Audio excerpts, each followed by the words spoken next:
A lot of this isn't going to make sense to you, and I'm sorry about that. I'm just going to start at the beginning, with the house.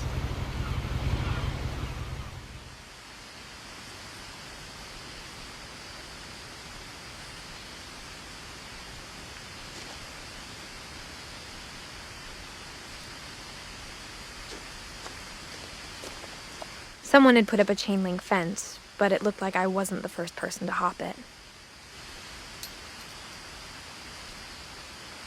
My brother Milton disappeared when I was 4. It was like the house just swallowed him up.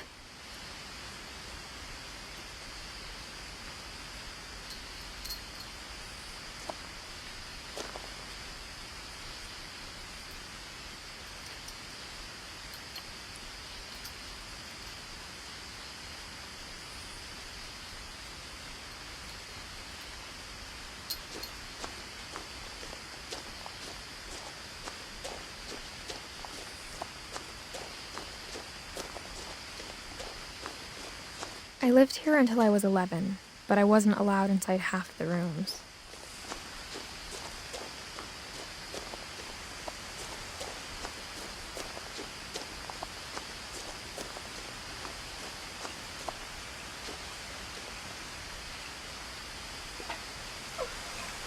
Inside the mailbox were bills from 7 years ago, marked urgent, open immediately.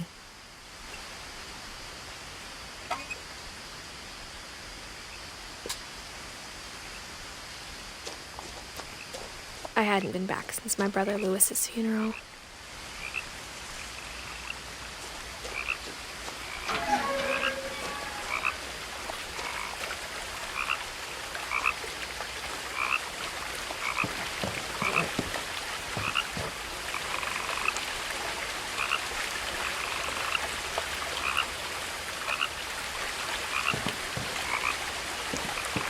In her will, my mother left me a key, but didn't tell me what it unlocked. Maybe she thought I'd know, or she thought that the mystery would be enough to bring me back.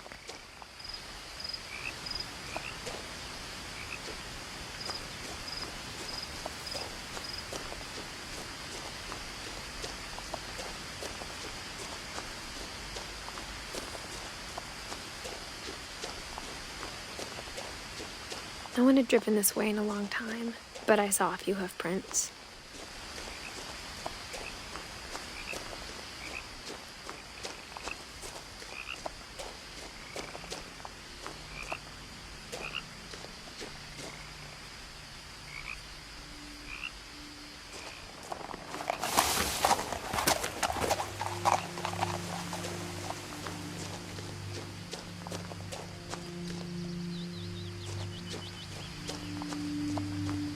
The truth is, even after I inherited the house, I never thought I'd come back to it.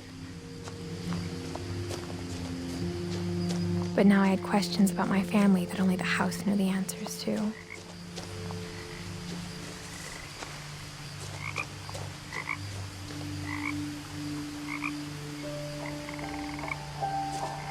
The house was exactly like I remembered it, the way I'd been dreaming about it.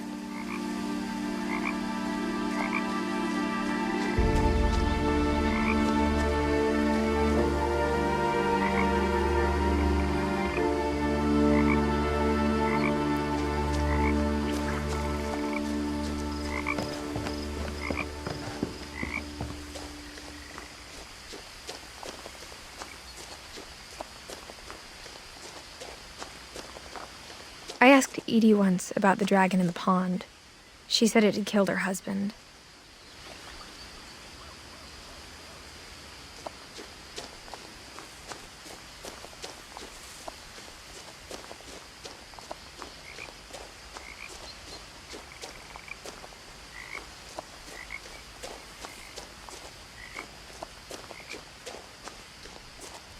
As a child, the house made me uncomfortable in a way I couldn't put into words.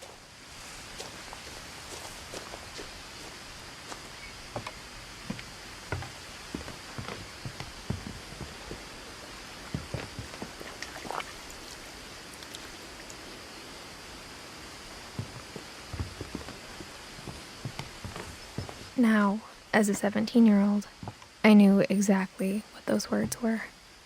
I was afraid of the house.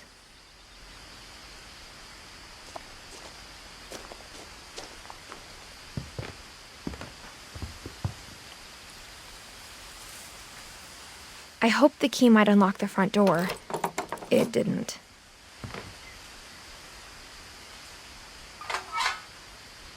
Looking in, I felt like the house itself had been waiting for me.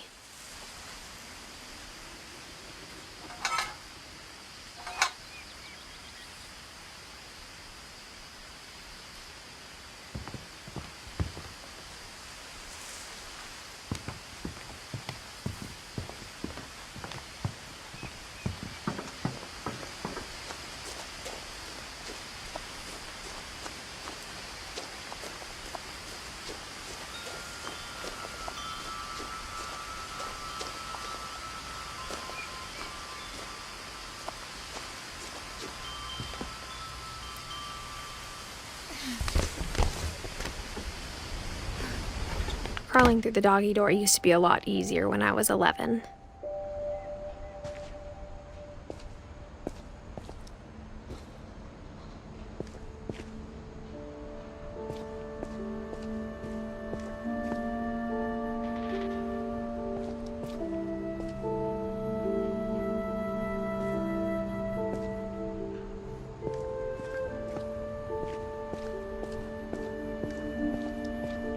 For the first time in years,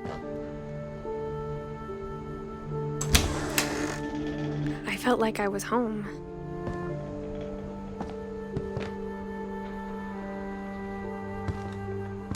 But instead of a family, there were just memories of one.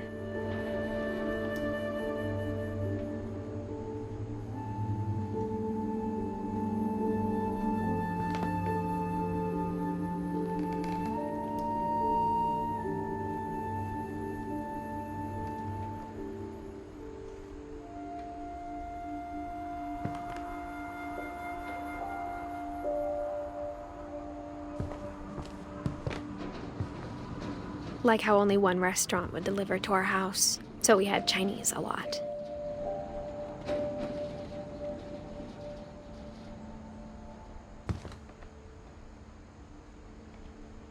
Or how after Louis started working at the cannery, we all got sick of eating salmon. Except our cat, Molly.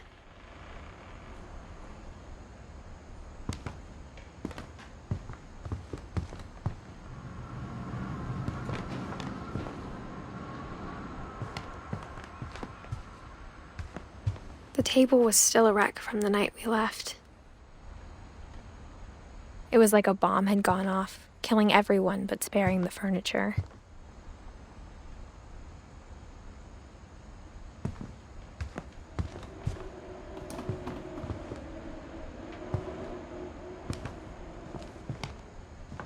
My mom was the only one of us who could imagine Great-Grandma Edie living in a nursing home.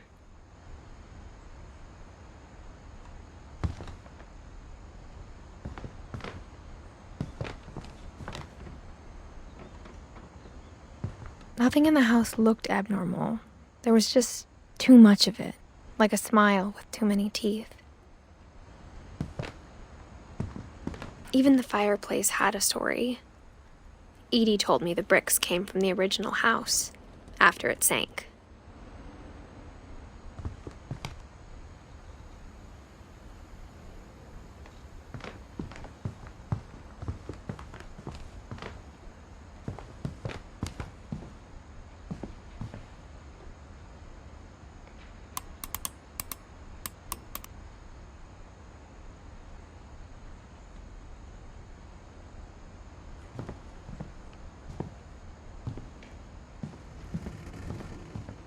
A lot of things got left behind in the whirlwind of that last night. My mom wasn't much of an optimist, but she never stopped believing that my brother Milton was alive.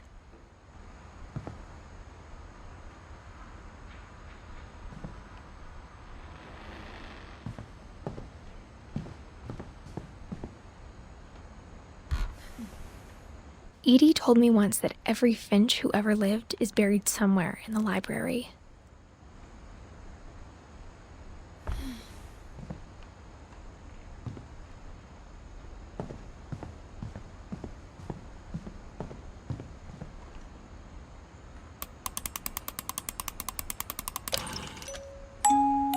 Great-Grandpa Sven built a music box for Barbara, along with the rest of the house. Mom always told me to stay out of the basement, so I wasn't too surprised when the key didn't fit.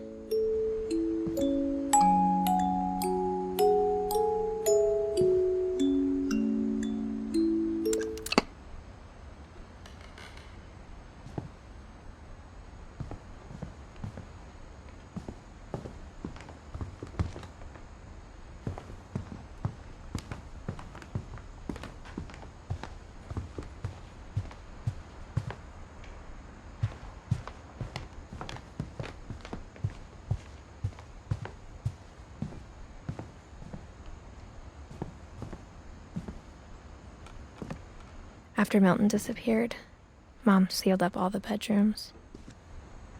Then Edie retaliated and drilled peepholes.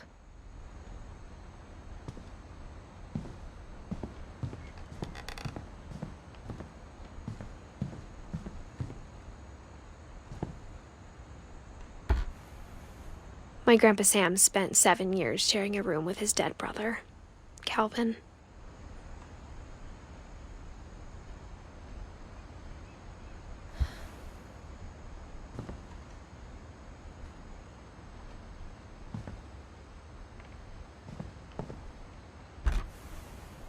As a kid, I just assumed every house had peepholes and sealed rooms you weren't allowed inside of.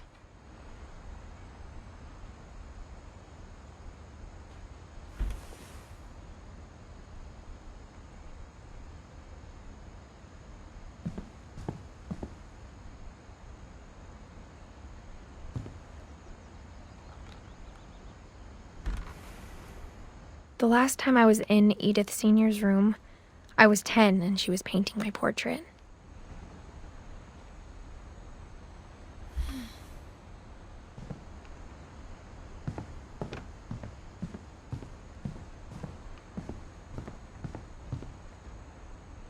Whenever people ask me about my family, the first thing they always want to know about is Barbara.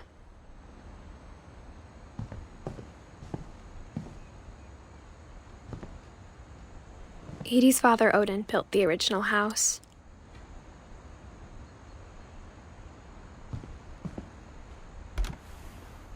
Barbara was a child star for 2 years, until America grew out of it.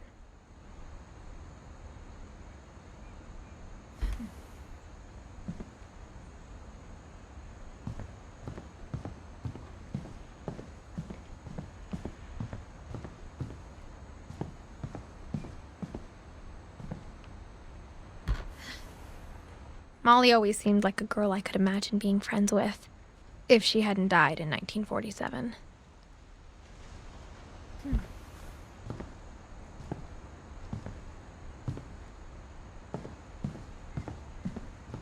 I spent a lot of time playing in Great Uncle Walter's room. I think my mom sometimes regretted not sealing it up.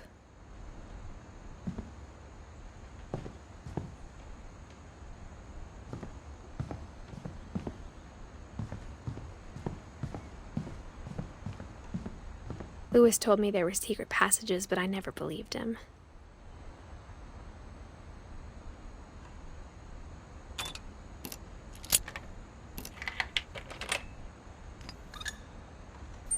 Turns out, my mom was really good at keeping secrets. Now it was time to find out what my mom had been afraid of.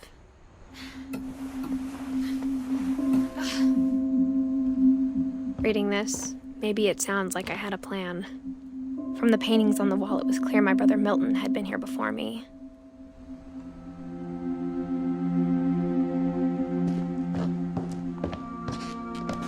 But I had no idea what was behind that door.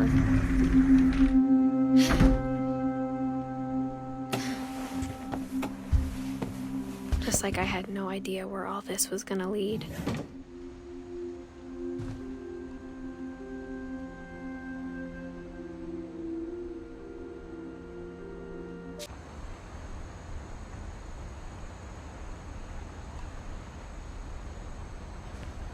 I grew up looking at Molly's room through the peephole.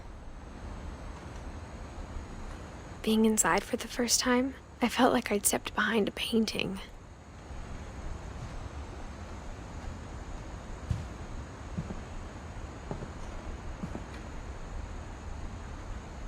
Molly's gerbil had a tiny bedroom with its own even tinier gerbil cage.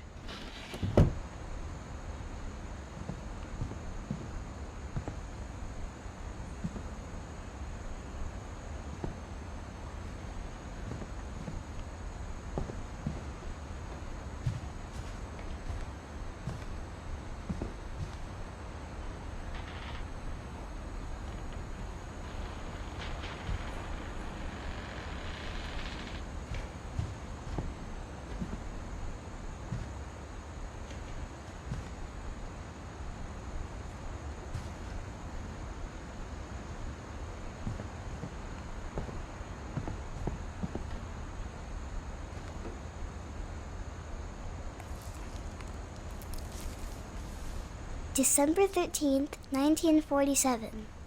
Dear Diary, I'll be gone soon, but I wanted to tell somebody about what's gonna happen. It started when Mom sent me to bed without dinner. I woke up and I was starving, so I looked around for something to eat.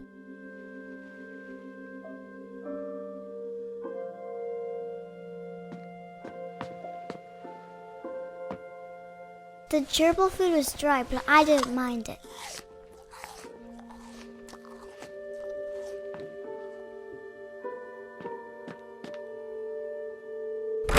Mom, can I come out now? Sweetheart, it's late. Go to sleep.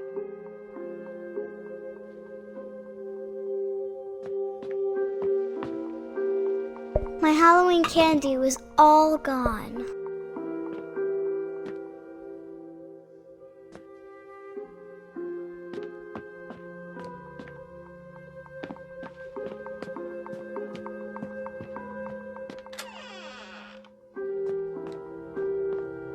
I kept eating and eating.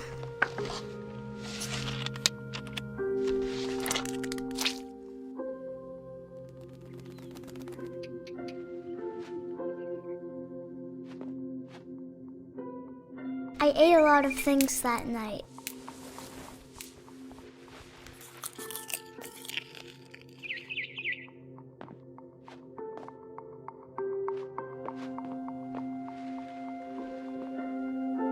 Then I heard chirping outside my window.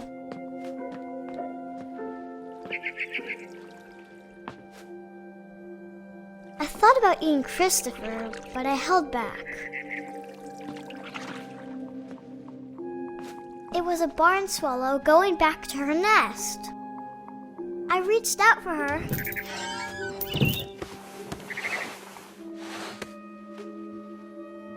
And suddenly, I was a cat.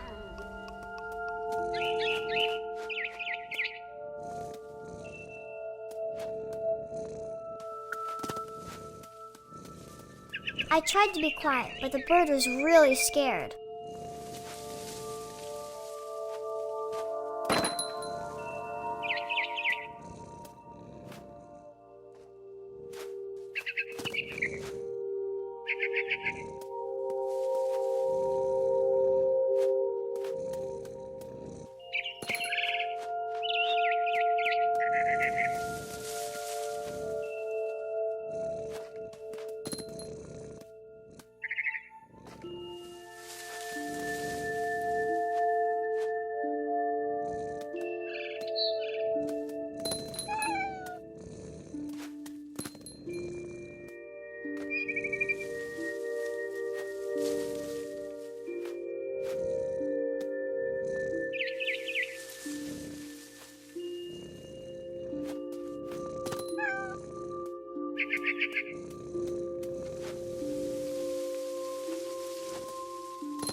The babies were all gone.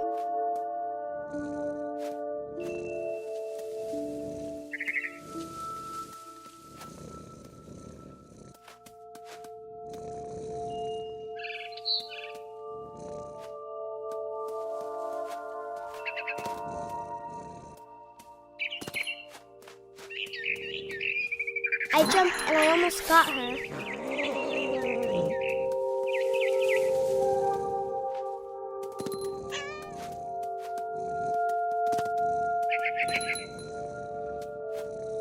I could tell she was getting really tired.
Now I was up in the big tree. I promised Dad I wouldn't climb it anymore. All I cared about was eating that mama bird.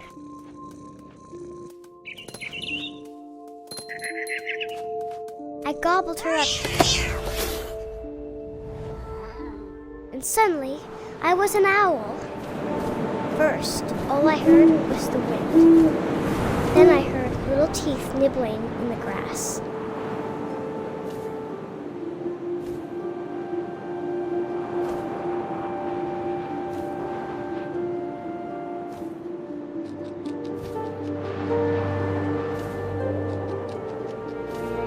Rabbits.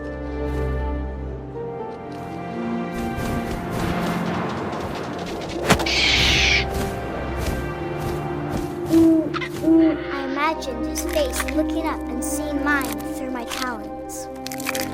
I swallowed him up, and I didn't chew one bit. Then I flew off to find something bigger.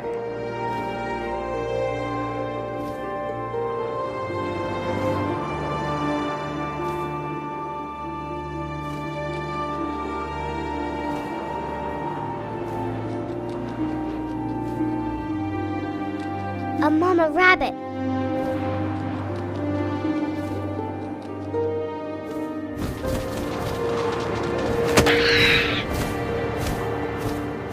She was almost too big to carry. I started choking, but I couldn't stop eating. And suddenly, I was a shark.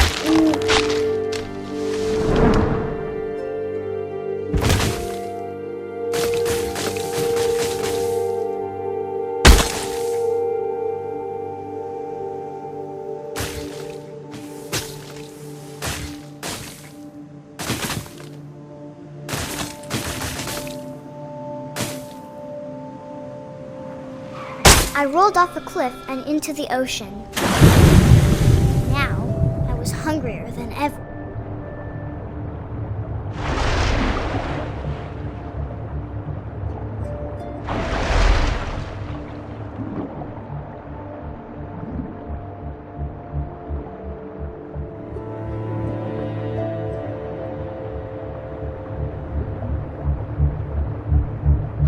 I wanted fat, juicy seals.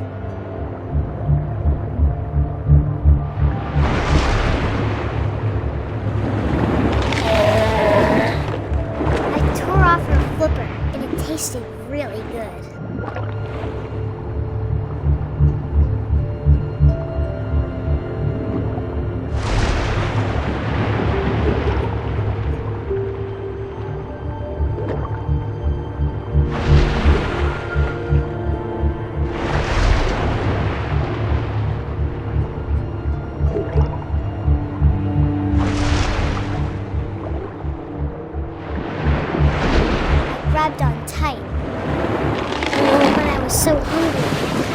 jumped out of the water. When I opened my eyes, everything had changed.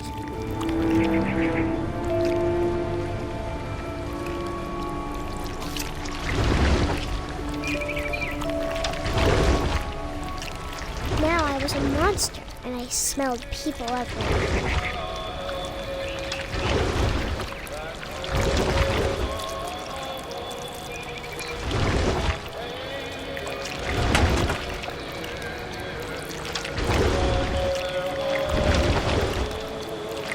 I was big, but I moved real quiet.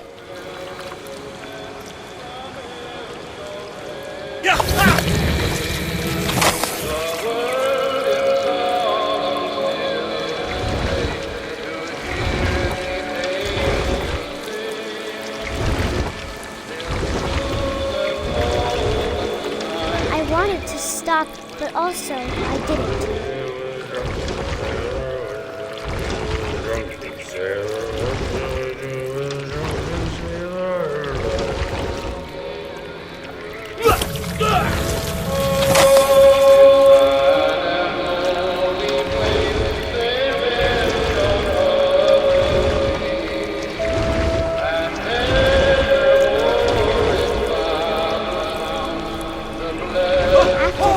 Passenger, I was still hungry. And to cross the water, I smelled something new. Something I had to have, so I swam towards it.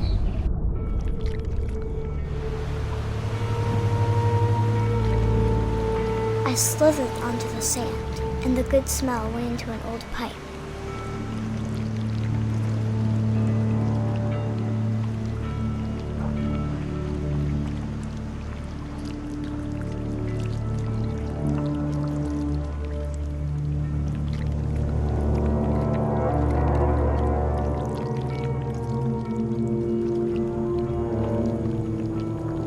I got closer and closer.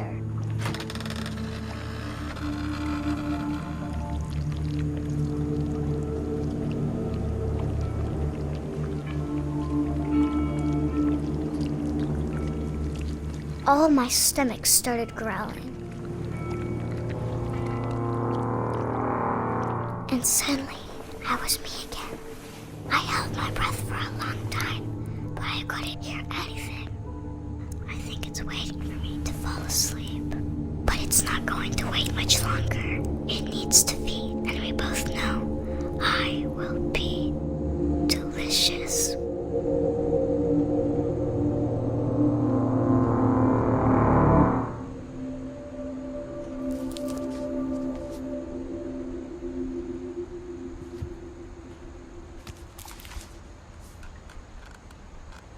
I'm not sure if I believed all of that, but I'm sure Edie would have.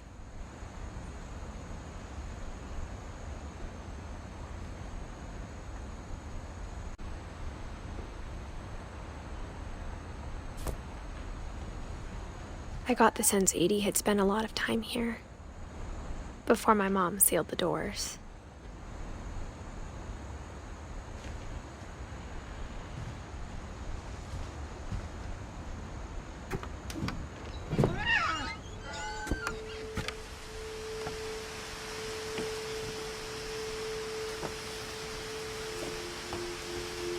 This will be obvious later, but my mom never told me any of these stories. Edie would have, but Mom didn't like bringing up the past. Though, when we adopted a stray kitten, she was the one who named it Molly.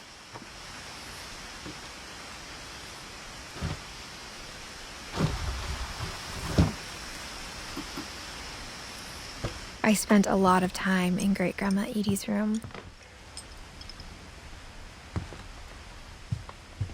When Edie told people Sven was killed by a dragon, she could also have said he was building a dragon-shaped slide that collapsed. She could have, but she didn't.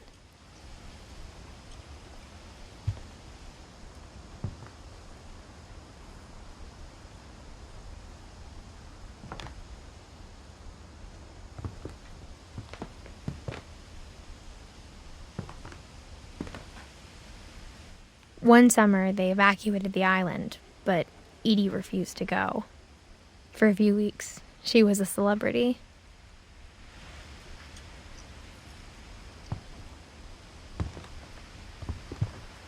Edie gave a big interview about a mole man living under the Finch house. My mom was furious. I hadn't thought of myself as Edith Jr. for a long, long time.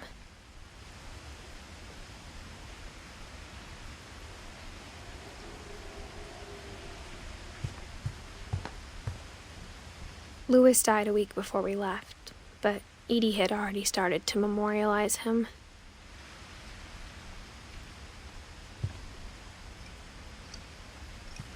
Edie knit me a new pair of gloves every year, just in time to replace the old ones.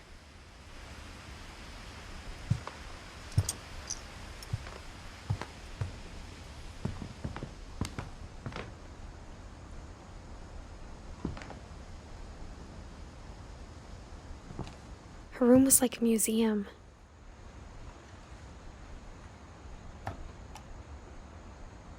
For 500 years, the Finches have been famous throughout Norway for their fortune and misfortune.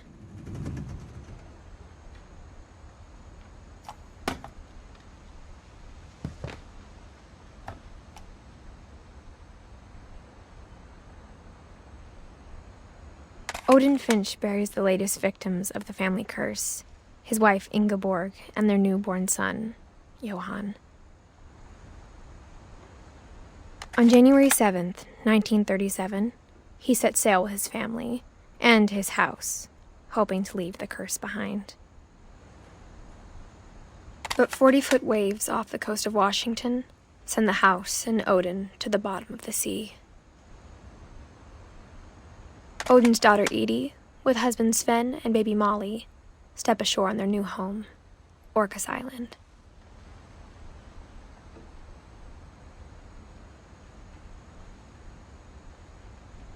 Odin Finch is the first to be buried in the new family cemetery.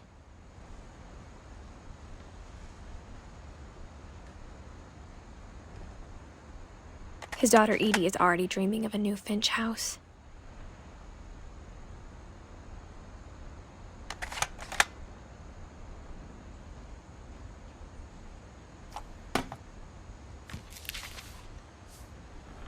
Whatever's wrong with this family, it goes back a long ways.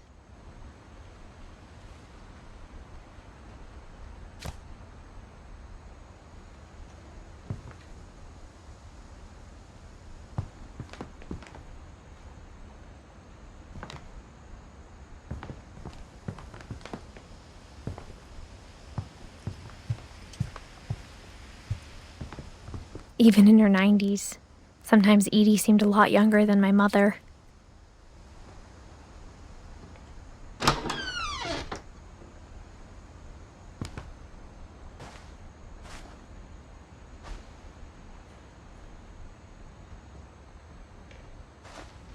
The only trace Grandpa Sam's first wife Kay left on the house was the pink bathroom.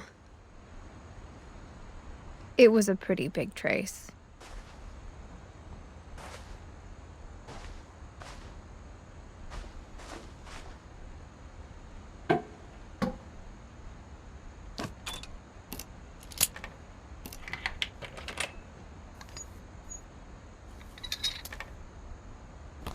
There's a secret in this bathroom. It's in the last place you would look. It isn't in the cupboard. It's hidden in this book.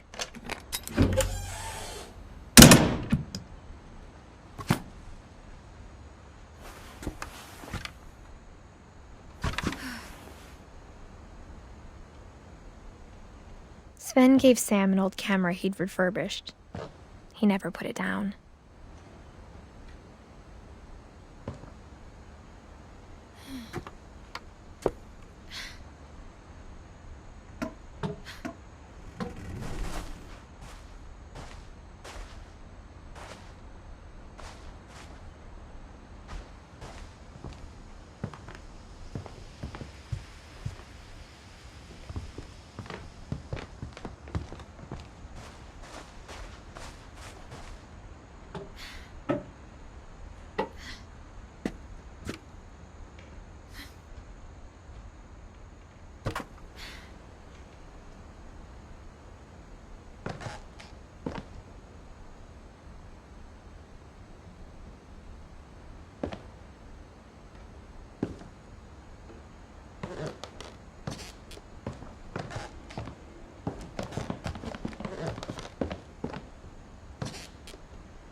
I knew Grandpa Sam had a twin.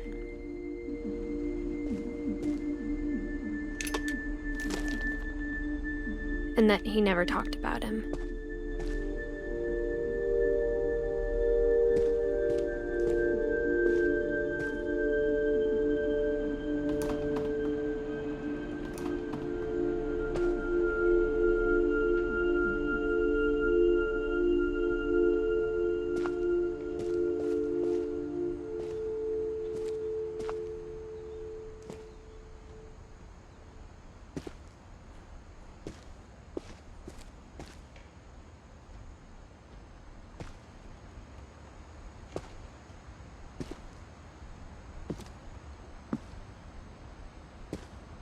I guess my grandpa didn't like history any more than my mom did.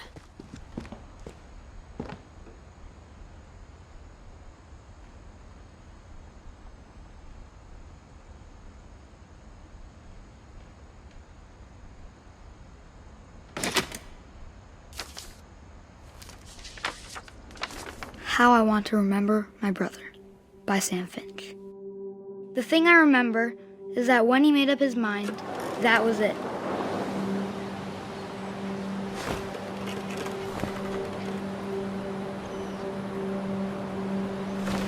My brother said he'd die before he ate another mushroom, and he did. At Barbara's funeral, we swore we'd never be afraid again, and he wasn't.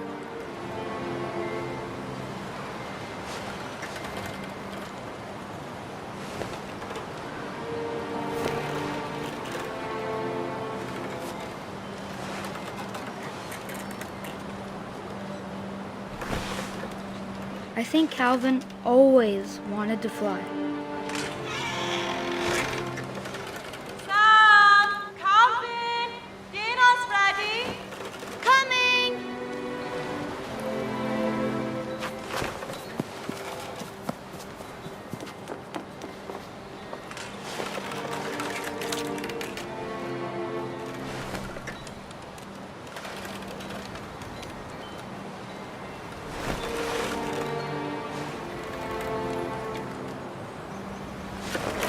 But that day, he finally made up his mind to do it.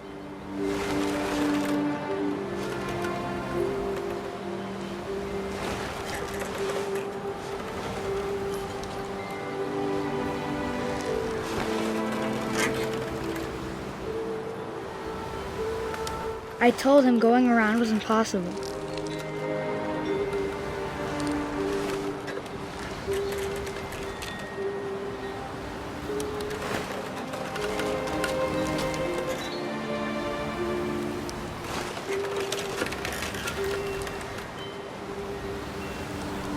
Maybe if I hadn't said that.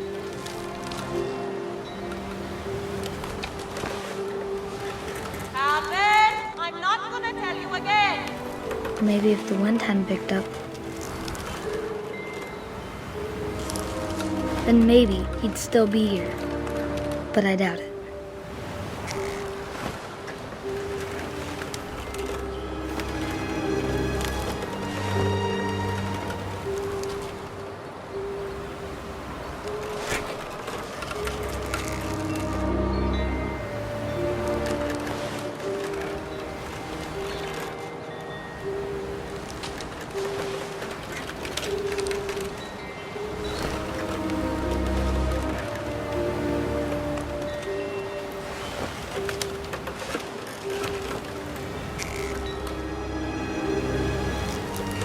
I think he'd already made up his mind.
That's what I want to remember about my brother.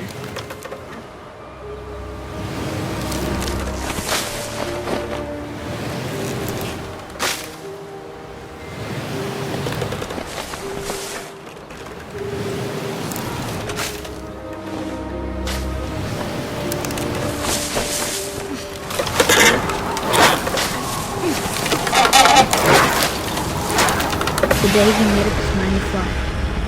And he did.